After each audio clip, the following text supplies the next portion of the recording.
d'habitude, Jérôme Doumingue. Aujourd'hui, regardez-moi ça. Ça ressemble à de belles américaines. Il y a un film qui s'appelait L'homme à la Buick, parce qu'on parle de cinéma. Et Jérôme Doumingue est dans un endroit où on répare, on carrosse ce type de véhicule. C'est ça, Jérôme?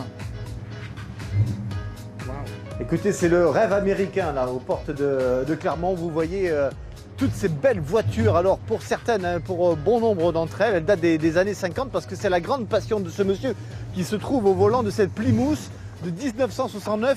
Écoutez un peu le ronron, là. Allez-y, montez un peu dans les tours. C'est un V8, 7 litres 5. 7 litres 5 le moteur. On va en parler avec Franck Célarier, qui est le patron de ce garage. Il va tout nous dire sur l'histoire de toutes ces voitures qu'il chérit évidemment tous les jours un peu plus. Effectivement, 7 litres 5 un V8, ça peut faire du bruit, ça fait un joli bruit.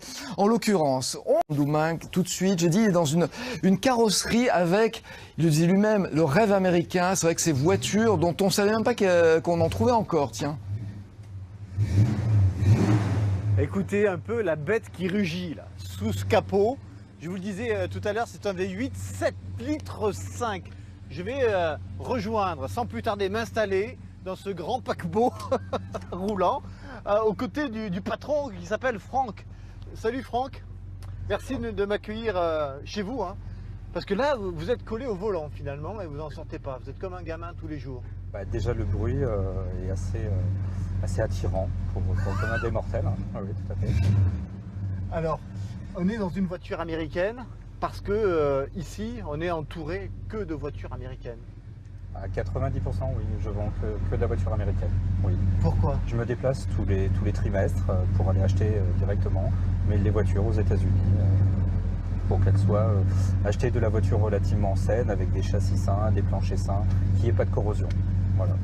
Avec des dates bien précises aussi, quoi. Un segment dans l'âge bien particulier.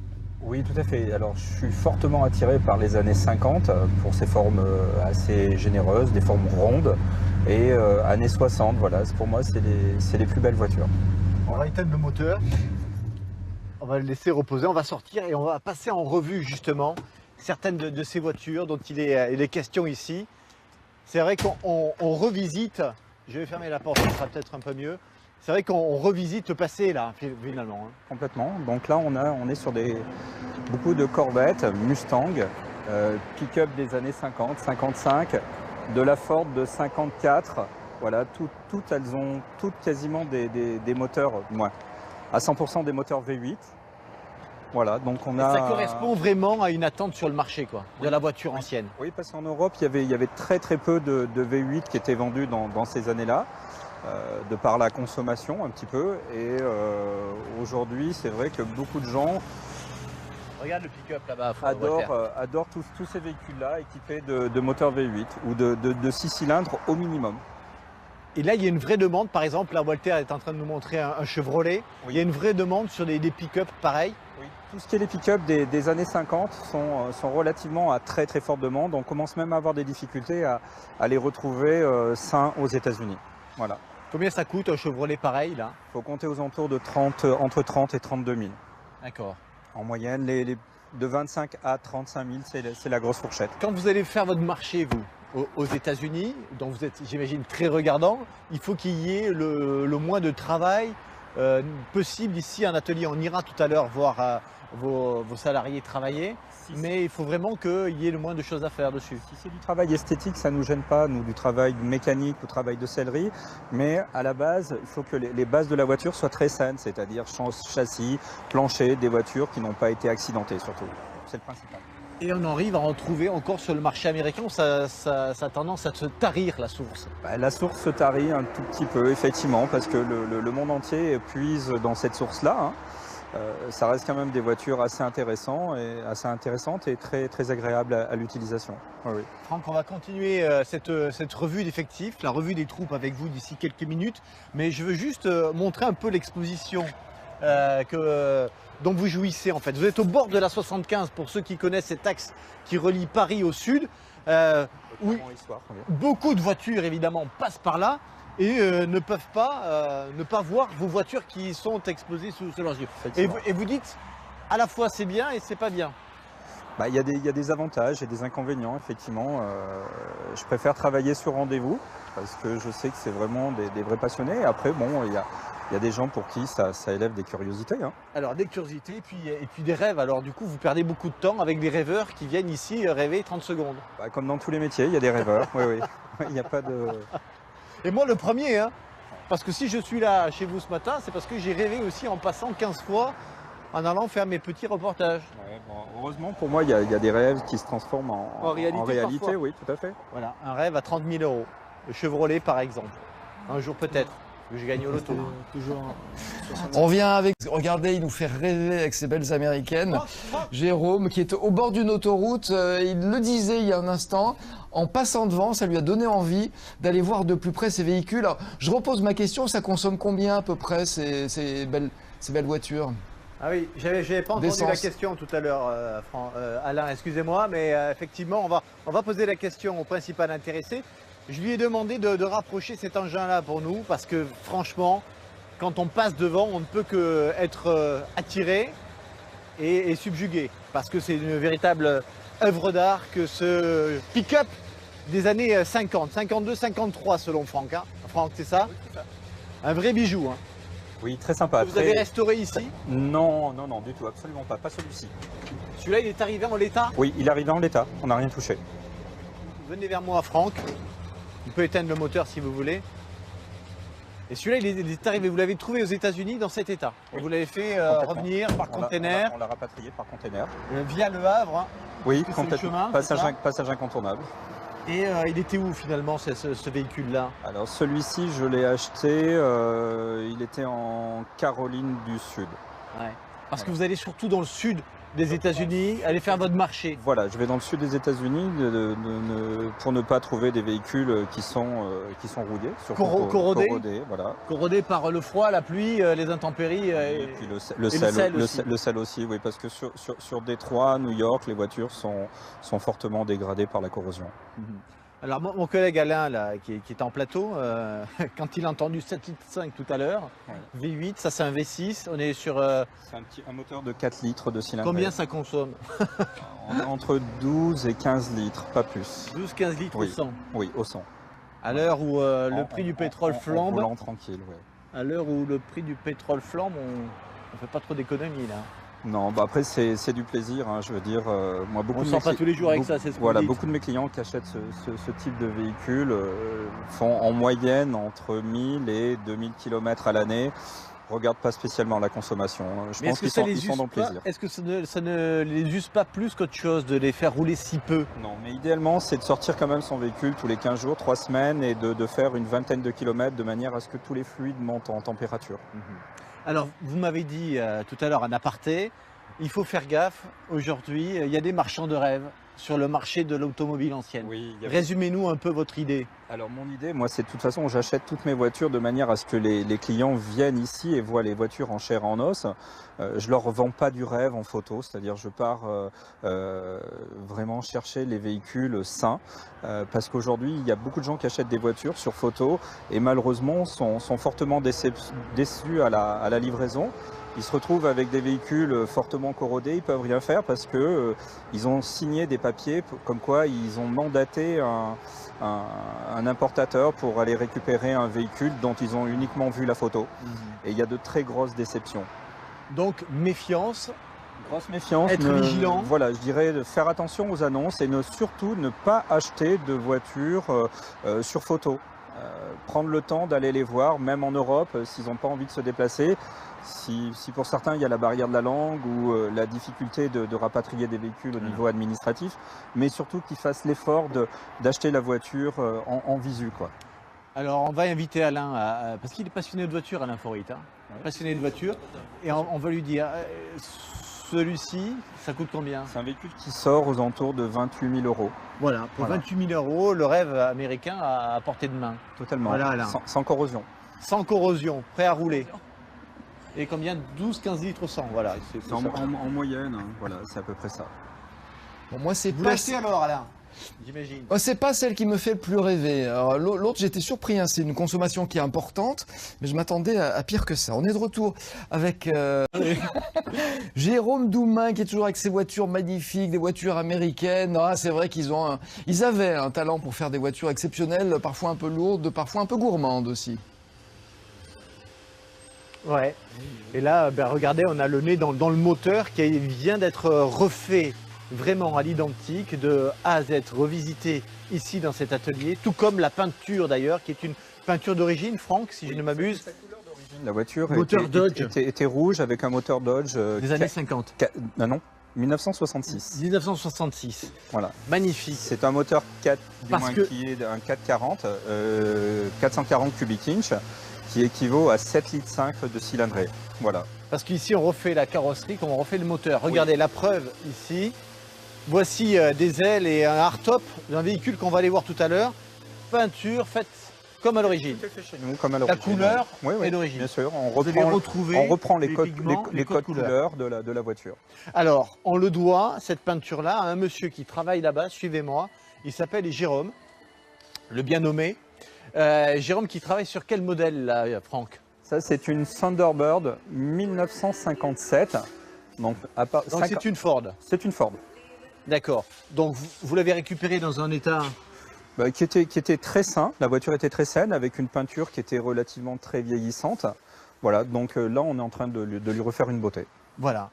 Et un vernis, et c'est Jérôme qui s'y colle. Bonjour voilà. Jérôme. Bonjour. Jérôme Devoix, voilà. Qui est le carrossier, mais pas que. Voilà, vous faites aussi la peinture ici, oui. Jérôme. Voilà.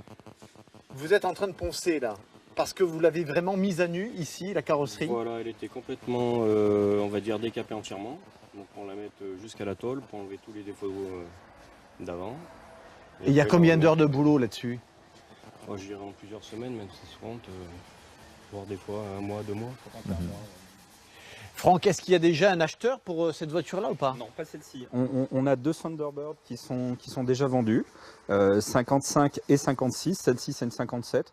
Non, on attend le client. On attend le client.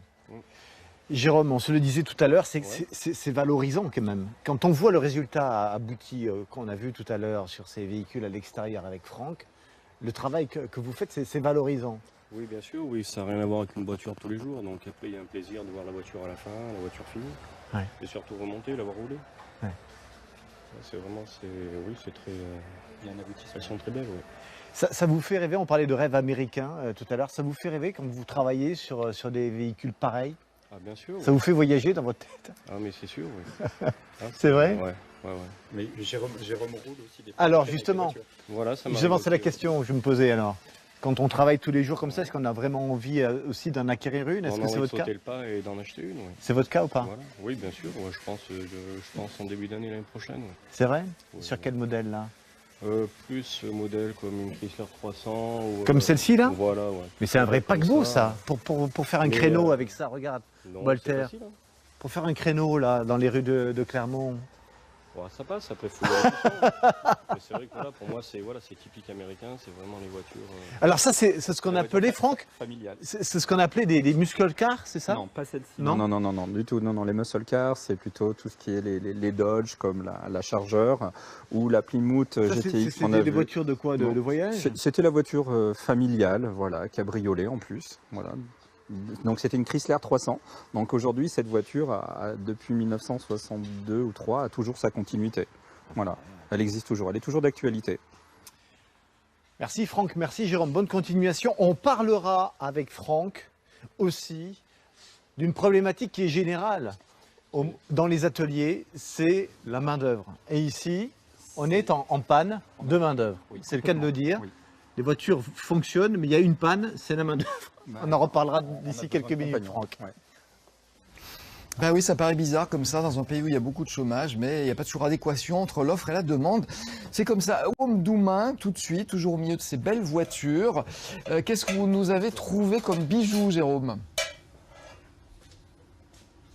Ben écoutez, si vous avez l'œil, Alain, aiguisé et expert, écoutez, vous avez le nez dans une Mustang, une Ford Mustang évidemment, qui est révisée ici. au service d'un client. Et c'est Laurent qui s'y colle ce matin. Bonjour Laurent. Bonjour. Belle voiture là.